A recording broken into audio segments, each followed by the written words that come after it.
Assalamualaikum warahmatullahi wabarakatuh. Salam sejahtera bagi kita semua.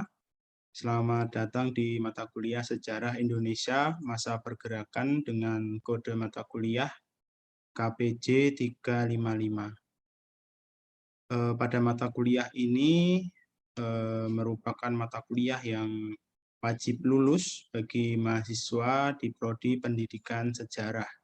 Dan mata kuliah ini juga yang bisa mengambil adalah mata kuliah yang telah lulus pada mata kuliah Sejarah Indonesia pada masa kolonial, ya, atau pada masa eh, abad ke-19 begitu. Dan mata kuliah ini juga mata kuliah prasyarat yang harus lulus untuk bisa mengambil mata kuliah Sejarah Indonesia pada masa kontemporer nanti setelah ini atau semester selanjutnya. Mata kuliah ini memiliki deskripsi mata kuliah, yaitu tentu saja karena temponya atau waktunya adalah pada masa pergerakan nasional, jadi membahas perjuangan bangsa Indonesia pada periode 1908 atau mungkin sebelum itu sampai ke 1945 atau 45 ya, terutama sebelum merdeka.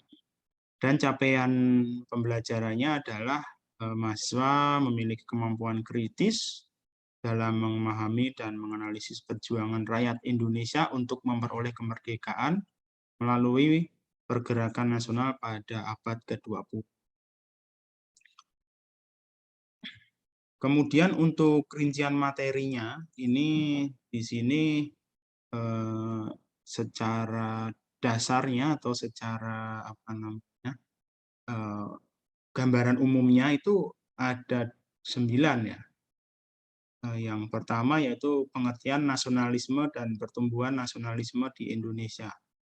Lalu pergerakan nasional dan latar belakang kemunculan serta pengaruh pendidikan dalam pergerakan nasional. Nah, pada pertemuan pertama dan kedua ini nanti terutama yang pertama dulu ya kita bahas, ini membahas mengenai munculnya paham-paham nasionalisme di dunia ya, negara-negara di dunia. Termasuk nanti kita akan mengerucut kepada negara kita, yaitu negara Indonesia. Jadi nation itu seperti apa? Soekarno akan mengatakan nation itu memiliki pandangan tersendiri tentang apa itu nasionalisme. Kemudian pergerakan nasional yang nomor 2 ini pengaruhnya yaitu paling penting adalah bidang pendidikan. Itu kita tahu bahwa Belanda itu nanti di awal abad 20 itu nanti melaksanakan politik etis ya, atau politik balas jasa, balas budi terhadap Indonesia, karena berkat Indonesia inilah bangsa Belanda ini bisa lepas dari keterpurukan ekonominya. Nah, makanya mereka membuat sebuah kebijakan yang namanya politik etis. Itu ada 3. Nah, apa saja itu? Nah, itu yang paling penting dari politik etis adalah pendidikan. Nah, nanti yang 2 akan kita bahas pada saat pertemuan materi yang kedua ini. Kemudian setelah pengaruh pendidikan, lalu munculnya organisasi-organisasi di awal pergerakan nasional ya. Ini Budi Utomo yang kita tahu. Nah, apakah Budi Utomo ini menjadi salah satu atau yang pertama dari munculnya organisasi modern di Indonesia? Nanti kita akan bahas. Kemudian perkembangan organisasi keagamaan. Jadi bukan cuma organisasi non keagamaan, tapi organisasi-organisasi keagamaan juga turut serta dalam perjuangan bangsa Indonesia pada masa pergerakan nasional. Contohnya yaitu adalah Muhammadiyah dan Nahdlatul Ulama. Nah, seperti apa kiprahnya kita akan bahas juga. Kemudian perkembangan organisasi sekuler. Nah, ini tentu tahu ya, PKI begitu, atau Partai Komunis Indonesia. Itu seperti apa nanti perkembangannya pada masa abad ke-20 ini. Kemudian perkembangan pergerakan nasional setelah 1926. Nah, kenapa pembatasan adalah 1926? Ingat, pada tahun 1928 itu muncul gerakan pemuda yang sangat besar ya, yaitu adalah gerakan Sumpah Pemuda. Itu ada dua nanti, 1 dan 2. Nah, seperti apa nanti yang kita bahas. Kemudian wanita, ini pergerakan wanita juga mempunyai kiprah tersendiri pada masa pergerakan nasional. Jadi bukan cuma kaum bapak-bapak saja, tapi kaum wanita juga ikut serta dalam perjuangan pergerakan nasional. Dan ini setelah 1926 nanti peristiwa Sumpah Pemuda akan kita bahas secara tersendiri ya, karena di situ sangat penting sekali, merupakan suatu tonggak sejarah mana peristiwa Sumpah Pemuda itu sebuah upaya untuk menyatukan bangsa Indonesia. Jadi kalau ditarik garis ya, dari Aceh sana, Pulau Samosir, di dari Sabang itu sampai Merauke itu bahasanya itu sangat luar biasa. Nah, salah satu peristiwa kesepakatan dari peristiwa Sumpah Pemuda adalah mensepakati bahasa Indonesia sebagai bahasa persatuan begitu. Kemudian nanti 9 kegiatan dalam upaya menyatukan bangsa, itu ada macam-macam. Nah, apakah cuma 9 ini, Pak? Tentu saja tidak. Nanti akan kita jabarkan ke dalam 16 pertemuan, di mana pada pertemuan 1, pertemuan ke-8, pertemuan ke-16, itu nanti yang ke-1 adalah pengantar seperti ini nanti. Nah, kemudian yang ke-8 nanti kita ada UTS. UTS-nya dilaksanakan secara daring ya, dengan menggunakan platform e-learning Untan. Lalu yang pertemuan ke-16 itu nanti ujian akhir juga secara daring. Nah, lalu di tengah atau selain pertemuan 1, 8, dan 16 itu adalah materi. Nah, nanti di dalam materi itu kita jabarkan dalam beberapa sub ya, jadi dari materi 9 akan kita pecah-pecah lagi. Dari pertemuan 2 nanti mengenai pengertian dan pertumbuhan nasionalisme, pertemuan ketiga kemunculan pergerakan nasional, pertemuan keempat organisasi Budi Utomo, pertemuan kelima organisasi Sarekat Islam, pertemuan keenam adalah organisasi Indis Partij, pertemuan ke-7 adalah organisasi keagamaan Muhammadiyah dan Nahdlatul Ulama, pertemuan ke-8 nanti UTS, pertemuan ke-9 perkembangan organisasi sekuler, pertemuan 10 tentang organisasi PNI, pertemuan ke-11 organisasi PPPKI atau P3KI, pertemuan ke-12 mengenai pergerakan wanita, pertemuan 13 Sumpah Pemuda, pertemuan 14 upaya menyatukan perjuangan bangsa, pertemuan ke-15 peristiwa di sekitar proklamasi kemerdekaan Indonesia, dan pertemuan ke-16 adalah ujian akhir semester.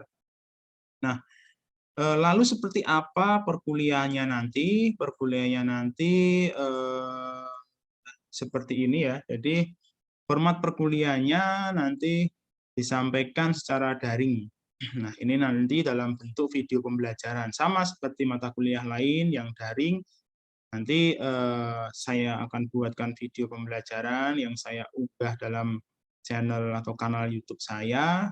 Nanti kalian bisa memutarnya berulang kali. Nanti apakah ada pertemuan Google Meet? Ya, nanti kita sepakati saja untuk pertemuan lewat Google Meet sesuai jadwal dan kesepakatan kita.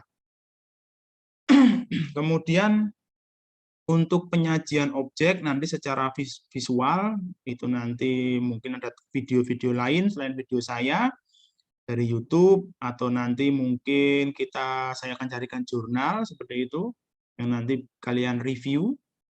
Kemudian diskusi melalui forum diskusi atau chat ya. Nanti keaktifan dalam diskusi ini sangat penting ya, terutama nanti saya akan buat kelompok. Nah, kelompok dari saya saja nanti saya acak secara random, kemudian nanti kelompok yang paling aktif akan mendapatkan nilai tertinggi pada pertemuan itu. Kemudian tugas ini juga akan saya berikan secara individu ya. nanti diupload di dalam activity tugas di setiap pertemuan. Dan tugas itu saya beri waktu selama 1 minggu. Jadi misalkan pertemuannya hari Kamis pukul 1 hari ini ya, tanggal 10. Nah, nanti deadline tugas itu adalah minggu depan. Minggu depan di hari Kamis jam 1 juga atau jam 13.00 WIB. Jadi tolong yang kalian mengupload tugas disesuaikan antara itu. Yang tidak bisa mengupload atau lebih dari itu, saya mohon maaf untuk semester ini kebijakannya saya lebih ketat, jadi tidak akan bisa mengupload lagi. Jadi yang lebih dari 1 minggu, maka mohon maaf tidak akan bisa mengupload. Pertanyaannya, bagaimana Pak jika sakit? Nah, selama rentan waktu seminggu itu, makanya manfaatkanlah waktunya dengan baik. Mumpung atau selagi kalian masih sehat, segera kerjakan saja di-upload. Takutnya kan namanya manusia tidak tahu ya, depan atau lusanya lagi, nah sakit, nah ya sudah, kan tidak bisa, harus istirahat gitu. Dan juga untuk setiap pertemuan nanti kalian wajib absen di presensi Untan itu, dan yang kedua setelah presensi kalian juga harus aktif di dalam modul e-learning ini. Jadi jangan cuma absen terus kalian idle ya, atau tidak melakukan perkuliahan, kita perkuliahan dalam modul ini. Nanti jika saya cek tidak ada aktivitas sama sekali, mohon maaf, presensi kehadiran kalian di presensi Untan akan saya batalkan. Itu tolong diperhatikan dengan betul-betul, karena memang pengalaman atau evaluasi semester-semester yang lalu tuh ada yang seperti itu. Ya kalau mahasiswanya jujur, kalau enggak diam-diam saja. Nah, apakah itu nanti bisa dilacak? Bisa, nanti bisa dilacak satu persatu. Tidak usah khawatir. Jadi dengan adanya aplikasi ini, saya dibantu juga dan kalian juga akan terbantu. Kita bermain atau kita kuliah ini sesuai dengan aturan yang telah kita sepakati. Untuk penilaiannya bagaimana Pak? Untuk penilaiannya nanti tetap sama seperti mata kuliah yang lain ya. Ada tugas setiap pertemuan, ada diskusi setiap pertemuan, ada UTS, kemudian ada UAS dan presensi. Ingat, presensi ini minimal 12 kali, itu aturan dari Universitas Tanjung Pura. Jadi tolong jangan sampai itu nanti kurang dari itu. Kalau kurang dari itu bagaimana Pak? Nilai akan otomatis langsung E. Artinya kalian tidak akan bisa lulus, harus mengikuti lagi mata kuliah ini di tahun depan. Kemudian kita berbicara mengenai sumber referensi. Sumber referensi ada banyak ya. Jadi karena ini termasuk mata kuliah yang banyak sumbernya, kayak sumber kalian bisa mencari di perpustakaan maupun di buku-buku digital atau jurnal-jurnal. Yang pertama Reclef ya, ini 2010, ini tentang sejarah Indonesia modern, Serambi.